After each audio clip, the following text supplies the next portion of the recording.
ॐ नमो भगवते वासुदेवाय। ॐ कृष्णाय नमः। साथियों, हम सबके हृदय में ईश्वर का वास है। ईश्वर की कृपा से ही हम श्वास लेते हैं, देख सकते हैं, सुन सकते हैं, आदि अनेक क्रियाएं कर सकते हैं। ईश्वर के अनुग्रह से ही हमारे पास धन है, संपत्ति है, भूमि है, जल है, वायु है। लेकिन फिर भी हम ईश्वर का सदैव स्मरण नहीं करते। क्या यह आश्चर्य की बात नहीं है? अतः हमें अपने स्वभाव को बदलना होगा और निष्काम भाव से कर्म करने होंगे। भगवान श्री कृष्ण भगवद गीता अध्याय 2 श्लोक 45 में अर्जुन को निष्काम भाव से कर्म करने की प्रेरणा दे रहे हैं। सुनिए यह श्लोक। त्रैगुण्य विषया वेदा निस्त्रैगुण्यो भवार्जुना निर्द्वंद्वो नित्यसत्वस्थो निर्योगक्षेम आत्मवान। इसका भावार्थ यह है कि वेदों में प्रकृति के 3 गुणों का वर्णन है। अर्जुन, तुम निष्काम हो जाओ, द्वंद्वों से मुक्त हो जाओ, सर्वदा नित्य सत्व में स्थित रहो, योगक्षेम को त्यागो और परमात्मा परायण बनो। अब हम इस श्लोक की विस्तृत व्याख्या करेंगे। इस श्लोक में हम जानेंगे कि त्रैगुण्य, निस्त्रैगुण्य, निर्द्वंद, नित्य सत्वस्थ और निर्योगक्षेम क्या है, इससे क्या तात्पर्य है। वेदों के कर्मकांड भाग में प्रकृति के 3 गुणों, जिसके लिए श्लोक में त्रैगुण्य कहा गया है, का वर्णन है। और इसी भाग में हमें अनेक उपाय भी बताए गए हैं भोग को प्राप्त करने के लिए, ऐश्वर्य को प्राप्त करने के लिए और स्वर्ग आदि को प्राप्त करने के लिए। ये 3 गुण उन सभी, चाहे वो सजीव पदार्थ हों या निर्जीव हों, पाए जाते हैं, जो प्रकृति से हमें मिले हैं, जो प्रकृति से उत्पन्न हुए हैं। ये 3 गुण हैं सत्व, रजस और तमस। सत्व गुण शुभ कर्म करने के लिए प्रेरित करता है, रजस आसक्ति पैदा करता है और तमस अज्ञानता, अंधकार की ओर बढ़ाता है। ये तीनों गुण प्रत्येक व्यक्ति में अलग अलग मात्रा में होते हैं।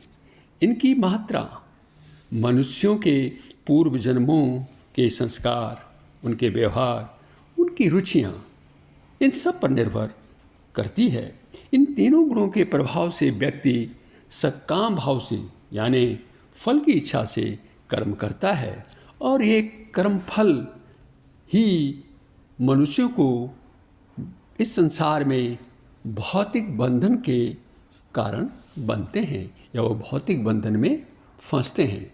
अब प्रश्न यह है कि वेदों में इन 3 गुणों का वर्णन क्यों किया गया है, जबकि मनुष्य को इन गुणों के कारण इस संसार में फंसना पड़ता है, भौतिक बंधन में पड़ना पड़ता है, जन्म मृत्यु के चक्र में ही हमेशा घूमना पड़ता है। इसका कारण यह है कि वेद करोड़ों माता पिताओं से भी अधिक स्नेही हैं। जिस तरह माता पिता अपने सभी बच्चों को समान रूप से प्यार करते हैं, चाहे कोई बच्चा अधिक योग्य ही क्यों न हो या फिर वो कम योग्य ही क्यों नहीं हो। इसलिए वेदों में भी सभी व्यक्तियों के लिए उपदेश दिए गए हैं, चाहे वो किसी भी गुण के हों, चाहे वो तमोगुणी हो, सतोगुणी हो या फिर रजोगुणी हो। ऐसा क्यों किया गया है? ऐसा इसलिए किया गया है कि मान लें यदि कोई व्यक्ति सतोगुणी है तो सतोगुणी व्यक्ति आत्म साक्षात्कार की ओर बढ़ जाएगा, उसे मोक्ष की भी प्राप्ति हो जाएगी। लेकिन जो व्यक्ति तमोगुणी हैं, जो व्यक्ति रजोगुणी हैं, वो तो कहाँ जाएंगे? उन्हें तो फिर सत्व गुण की ओर बढ़ने का कोई अवसर ही नहीं मिलेगा। और इस प्रकार वो क्या भोग विलास में ही लिप्त रहेंगे और इस तरह से उनका जीवन भी नष्ट हो जाएगा। लेकिन वेद ऐसा नहीं चाहते हैं। वेद उन्हें उनके वास्तविक उद्देश्य की प्राप्ति का ज्ञान कराना चाहते हैं। वेद तो सभी प्राणियों को भौतिकता के मार्ग से आध्यात्मिकता के मार्ग पर ले जाने की प्रेरणा देते हैं। इसलिए भगवान अर्जुन से कह रहे हैं कि तुम तीनों गुणों से ऊपर उठो, सांसारिक इच्छाओं का त्याग करो, संसार से ऊंचा उठो। यह कैसे हो सकता है? इसके लिए कह रहे हैं कि निष्काम भाव से काम करें। निष्काम भाव मीन्स यहाँ पर निस्त्रय गुण्य का यहाँ पर यह अर्थ लिया जा सकता है कि निष्काम भाव से कर्म करना है। भगवान कह रहे हैं कि हे अर्जुन, तुम राग द्वेष, जीत हार, सर्दी गर्मी, सुख दुख आदि जो विभिन्न प्रकार के परस्पर विरोधी भाव हैं, विचार हैं, इनसे रहित हो जाओ। इनसे रहित क्यों होना है? इनसे मुक्त क्यों होना है? क्योंकि ये जो परस्पर विरोधी भाव हैं, ये ही मनुष्य को संसार में फंसाए रखते हैं।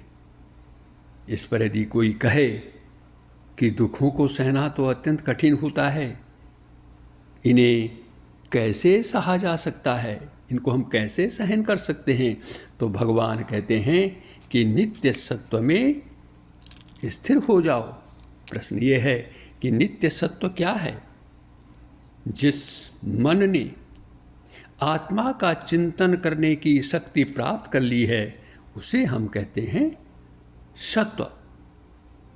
लेकिन यदि ये दुख सहन भी कर लिए जाएं, तो फिर भी जीवन निर्वाह के लिए जो वस्तुएं हमारे पास नहीं हैं, उन्हें प्राप्त करने के लिए और जो हमारे पास हैं, उनकी रक्षा के हेतु भी हमें प्रयास तो करने ही हैं। ऐसे में सत्व में कैसे स्थित हुआ जा सकता है? मन तो नई नई वस्तुओं को प्राप्त करने और पुरानी वस्तुओं की रक्षा करने में ही चिंता करता रहेगा, बेचैन रहेगा, तो शांत कैसे रह पाएगा? इसलिए भगवान कह रहे हैं अर्जुन से कि निर्योग क्षेम हो जाओ। निर्योग क्षेम क्या है? अप्राप्त वस्तु को प्राप्त करना योग है, और जो वस्तु प्राप्त कर ली गई है उनकी रक्षा करना क्षेम है। भगवान अर्जुन से कहते हैं कि यही निर्योग क्षेम है और तुम इन दोनों को त्याग दो। यह कैसे होगा? इसके लिए क्या करना होगा? भगवान कहते हैं अर्जुन से कि इसके लिए तुम्हें आत्मवान होना होगा। जिस व्यक्ति में यह दृढ़ निश्चय, यह दृढ़ विश्वास है कि आत्मा सत्य है, उसके लिए ऐसी कोई वस्तु नहीं है जिसे उसे प्राप्त करना है या जिसकी उसे रक्षा करनी है। सांसारिक लोग धन, संपत्ति, नाम, पद, सत्ता, स्वास्थ्य, संतान, सौंदर्य प्राप्त करने की इच्छा रखते हैं, लेकिन जो आत्मा में स्थित हो जाता है उसे परम संतोष की प्राप्ति हो जाती है। इसलिए यदि संसार से ऊंचा उठना है, ऊपर उठना है, तो इसका उपाय है दृढ़ निश्चय के साथ आत्मा में स्थित होना। इन विचारों का पालन करते हुए अर्जुन, तुम्हें अपने स्वधर्म का पालन, अपने कर्तव्य का पालन करना है। यह उसके लिए भगवान श्री कृष्ण का स्पष्ट उपदेश है, संदेश से। साथियों, इससे हमें भी शिक्षा मिलती है। क्या शिक्षा मिलती है? कि हमें भी भौतिक पदार्थों के पीछे नहीं भागना है, उनके प्रति अत्यधिक आसक्त नहीं होना है। और यदि हम ऐसा करते हैं तो कभी भी हमारा मन शांत नहीं हो पाएगा, हमारा मन कभी भी भगवत प्राप्ति के लिए स्थिर नहीं हो पाएगा। इसलिए ये जरूरी है कि हम भी अपने कर्म निष्काम भाव से करते रहें। इससे मन की तो शुद्धि होएगी ही, और साथ ही हम दृढ़ निश्चय के साथ भगवत प्राप्ति में भी संलग्न हो सकेंगे। इन्हीं शब्दों के साथ वीडियो देखने के लिए आपका बहुत बहुत धन्यवाद। अगले वीडियो में फिर मिलेंगे और जानेंगे ब्रह्म ज्ञान की महिमा। कृपया इसे सब्सक्राइब करें और शेयर भी करें। आपका पुनः धन्यवाद।